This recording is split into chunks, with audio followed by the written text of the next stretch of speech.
Hey everyone, so welcome back to another Prism Caribbean video. This is Prism Caribbean video, yes, for math. So today we'll be continuing with the relations, functions and graphs math topic that appears in the paper 2 as well as the paper 1. And so again, this topic is not hard, it's a pretty simple topic. It's just a lot of practice is needed.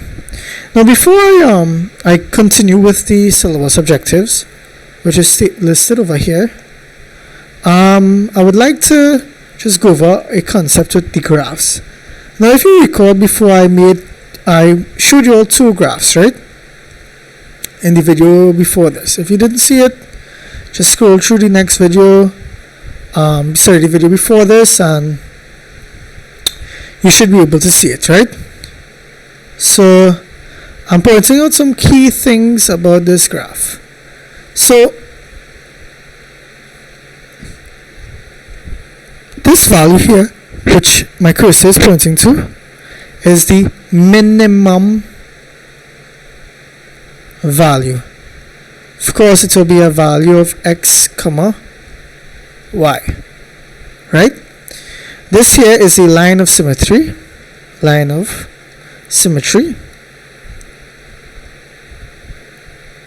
right? And these 2 points here are the intercepts, right? The same goes with a graph of y is equal to negative x squared. Of course, this will be the symmetry line. Right, these here are the intercepts,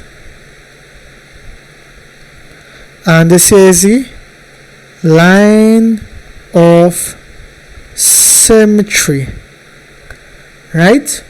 Right, forgot to also say it, but this here is not the minimum value. This here is the maximum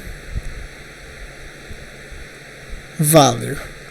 Typically in your CSEC examinations, they may ask you to draw the graphs.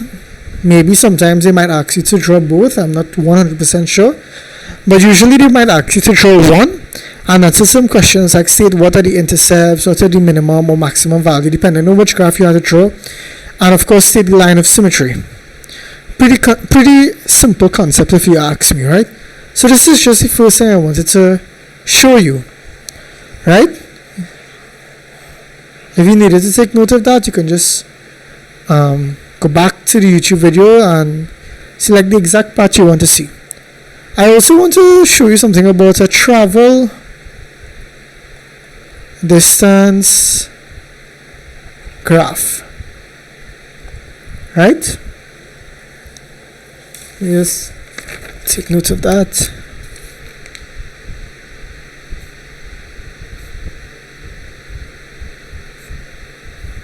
Yeah, I just wanted to take note of that so that I can try to find a past paper question on it and attempt it on video. Something simple, of course, so you can build your grasp on it.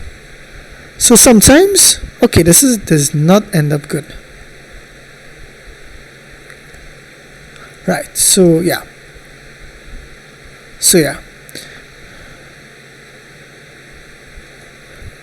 So what I'm going to draw now is a typical time distance graph, right?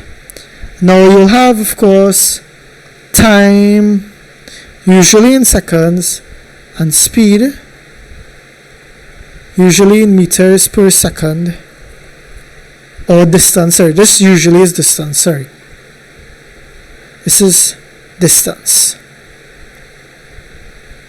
distance in meters, of course, right? So this here so imagine you're driving a car. Of course, you'll have to accelerate, and when you reach on the highway, you'll usually have a constant speed, and as you approach your destination, you'll start to decelerate, right? note the average. So they usually would give something like this. And so of course the speed here for the acceleration will be the gradient, and over here will be the gradient. Usually for constant speed, the gradient is equal to 0, and some questions may ask you to find the average speed, which of course will be the total distance covered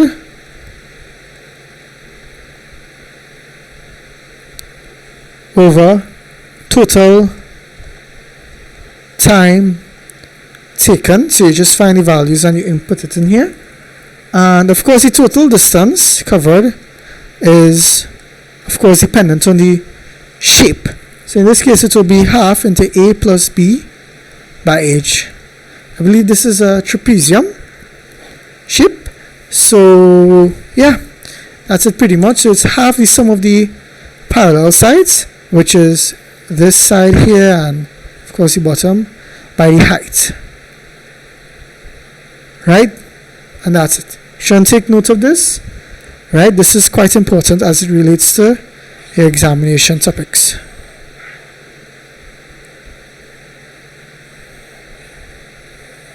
Right. So the next thing I wanted to go into was to go into the heart of functions itself. We know a function really describes a relationship between two sets in which each member of the first set is connected to one and only one member of the second set, right? We know that.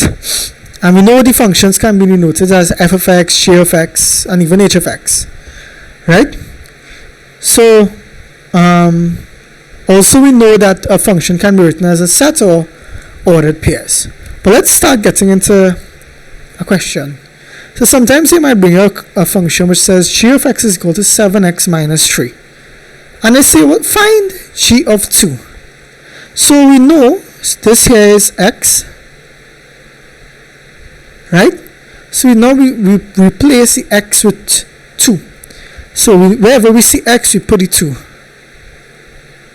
Right? Which will be 14 minus 3, which is 11. That's it. It's as simple as that. Just replace the x with the number they're giving you and solve. So you know g of 2 in this case will be 11. Right?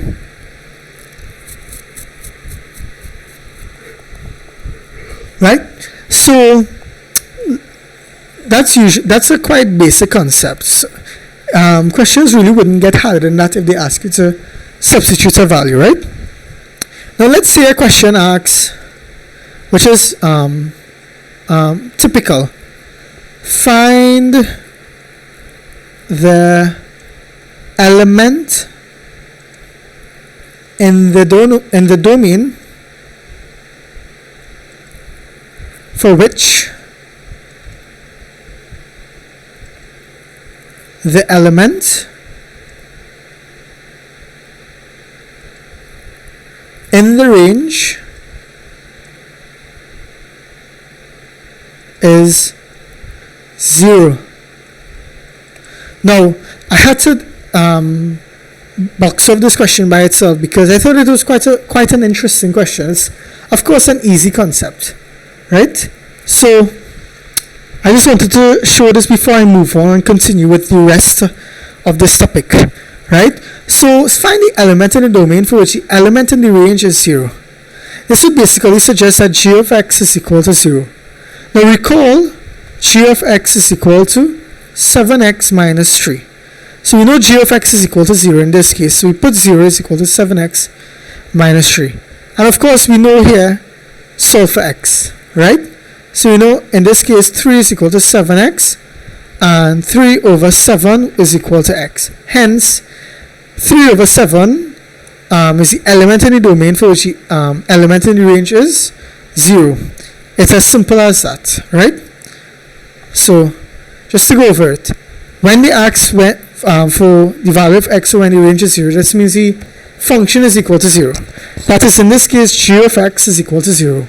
So we write down the function for g of x, which is 7x minus 3, and then we put 0 in place of g of x and solve for x, which in this case is 3 over 7, right? So Moving on from there, sometimes the questions may ask to list and ordered pairs for the integral values of x in a domain. So let's say we have g of x is equal to, we'll work with the same one, 7x minus 3. And it's said to find the ordered pairs for the range of -2 to, which is less than or equal to x, which is less than or equal to 2. So this means we are finding for when x is equal to -2, -1, 0, 1, 2. You get the idea. And of course, it's as simple as what we did before. G of x is equal to 7x minus 3. And keep inputting the values for what we get. So g of -2 will be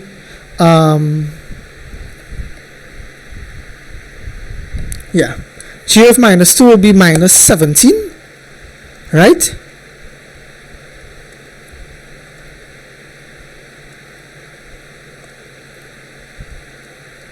Right, g of -2 will be equal to -17.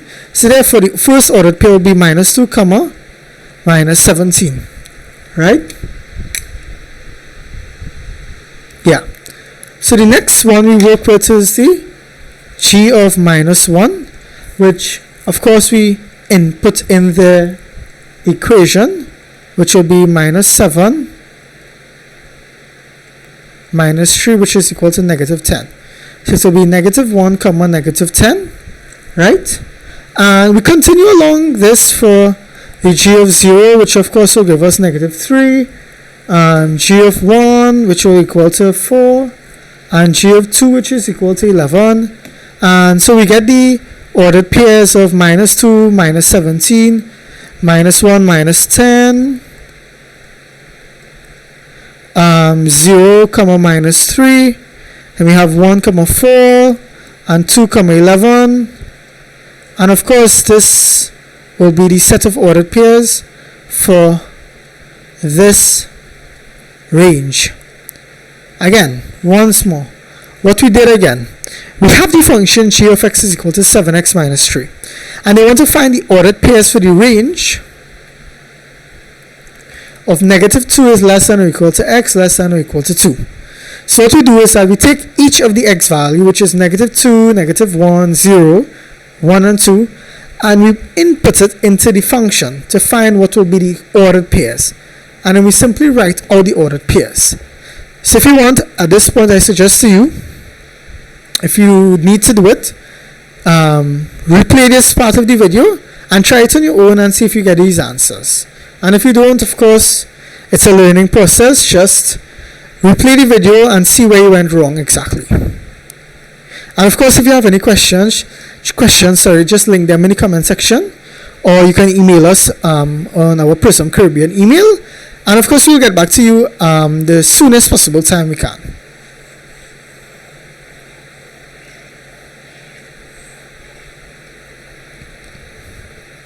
Right? So, yeah. Another part of your exam comes and deals with finding the inverse. Now, a lot of students tend to overlook inverse, think it's something hard, when really it isn't anything hard. It just takes a lot of patience to do, and just a lot of steps to follow in order to derive your answer. But trust me, it's a good area to get your marks. So let's deal with inverse now. Inverse of a function. So let's say we're given a function f of x gives 3x minus 2. So I'm going to show you some steps now. The first step is to let y equal function, right? Which would imply, in this case, y is equal to 3x minus 2. Simple enough there, right? Number 2. The next step is to interchange variables. when I began learning functions, I started learning like the very basics of it in Form 2. And my teacher would always remind us that whenever we deal with functions, always write down this step here, like actually write it down and not do it alone. She said that it becomes habit that, in case we're reviewing the work we did, we actually know at this particular step we interchange the variables. Hence, if any questions come that I do with you all in terms of functions, you'll always see me writing this step down, because it's really important to know exactly what you're doing. So interchange variables means we change y to x and x to y, of course. So in this case, it will be x is equal to 3y minus 2.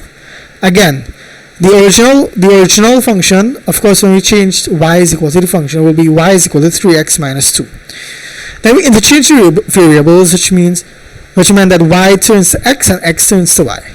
So which will simply mean that wherever we see y, we put x, and wherever we see x, we put y. So in this case, it will be x is equal to 3y minus 2. Of course, for the third step, we solve for y, which would imply x is equal to 3y minus 2, x plus 2 is equal to 3y, therefore y is equal to x plus 2 over 3. And that's it, right? And of course, for the fourth step, we write it as the function. Usually in the exam they might say, therefore f inverse of x is equal to, and don't get alarmed by this, this just simply means the inverse of the function. And of course we found the answer here, which is equal to x plus 2 over 3. And that's it. It's a pretty simple topic. Now before we move on, I want you all to understand what went on here. So we write the function given, which will be f of x is equal to 3x minus 2. And the first step we do is that we let y equal the given function itself, which in this case is y is equal to 3x minus 2. And then of course we interchange the variables, where y changes to x, x changes to y. So therefore we have now x is equal to 3y minus 2. I just needed to fix the equal sign there, so no worries. The next step we do is we solve for y.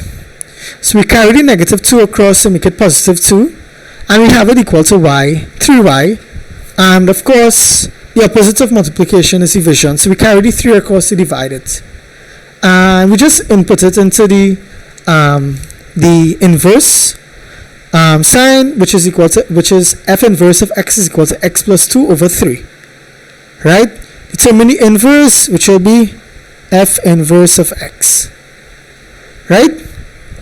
So yeah, this has been a really nice video. I am your tutor, Jordan Jaffa. I look forward to seeing you in the next videos to come.